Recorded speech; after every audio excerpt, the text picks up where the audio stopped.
ఓం శాంతి. మునుపటి ఎపిసోడ్లో దేవుడు విధిని రాస్తాడా అని మనం నేర్చుకున్నాము.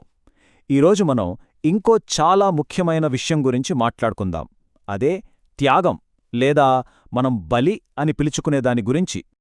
చూడండి, చాలా సంప్రదాయాల్లో, సంస్కృతుల్లో ఇది ఎప్పటినుంచో ఉన్న ఒక పెద్ద ప్రశ్న. దేవుణ్ణి ప్రసన్నం చేసుకోవడానికి నిజంగా బలి ఇవ్వాల్సిన అవసరం ఉందా? సరే, ఈ ప్రశ్నకు సమాధానం ఏంటో ఈరోజు లోతుగా చూద్దాం రండి.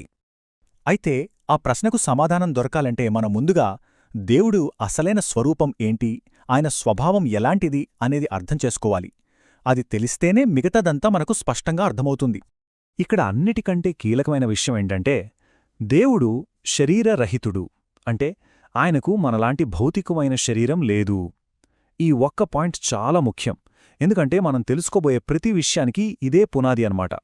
సరే, దేవుడికి శరీరం లేదు అన్నాం కదా, దానివల్ల ఆయనను వర్ణించడానికి ఒక ప్రత్యేకమైన పదం వాడతారు. ఆ పదమేంటి, దానర్థమేంటో ఇప్పుడు చూద్దాం. ఆ పదం అభోక్త. అభోక్త అంటే భోగించనివాడు అని అర్థం.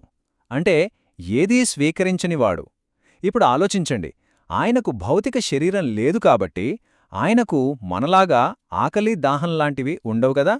అందుకే ఆయన ఆహారంగాని, పానీయాలుగాని, ఇంకే ఇతర భౌతిక వస్తువులను గాని అస్సలు స్వీకరించడు. దేవుడు అభోక్త అంటే ఏదీ స్వీకరించడు కాబట్టి దాని తర్వాతి పరిణామమేంటి? ఆయన సహజంగానే సంపూర్ణ అహింసావాది, ఏ జీవికి హాని తలపెట్టనివాడు. మరటువంటప్పుడు ఆయన హింసతో కూడుకున్న బలులను, నైవేద్యాలను ఎలా స్వీకరిస్తాడు? స్వీకరించడు. ఇప్పటిదాకా మనం దేవుడి స్వభావం గురించి తెలుసుకున్నాం. మరి మనుషుల ఆచరించే ఈ బలుల సంగతేంటి? ఈ రెండింటి మధ్య ఎంత తేడా ఉందో ఇప్పుడు గమనిద్దాం. ఇక్కడ చూడండి, ఎంత స్పష్టంగా ఉందో. ఒకవైపు ఏమో దేవుడి స్వభావం, పూర్తిగా అహింస, ఏదీ స్వీకరించకపోవడం.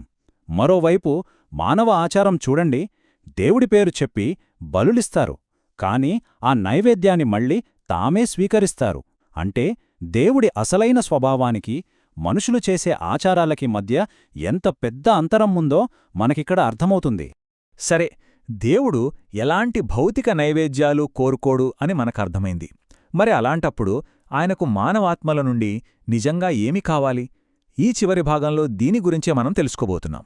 ఇది మనం ఆలోచించాల్సిన ప్రశ్న కదూ. బలులు వద్దు, నైవేద్యాలు వద్దు. మరి అసలు దేవుడికి ఏం కావాలి మన దగ్గర నుండి? ఆయన మన నుండి ఏం ఆశిస్తున్నాడు? సమాధానం బహుశా మనం ఊహించినట్టు ఉండకపోవచ్చు. ఇక్కడే అసలు విషయం ఉంది.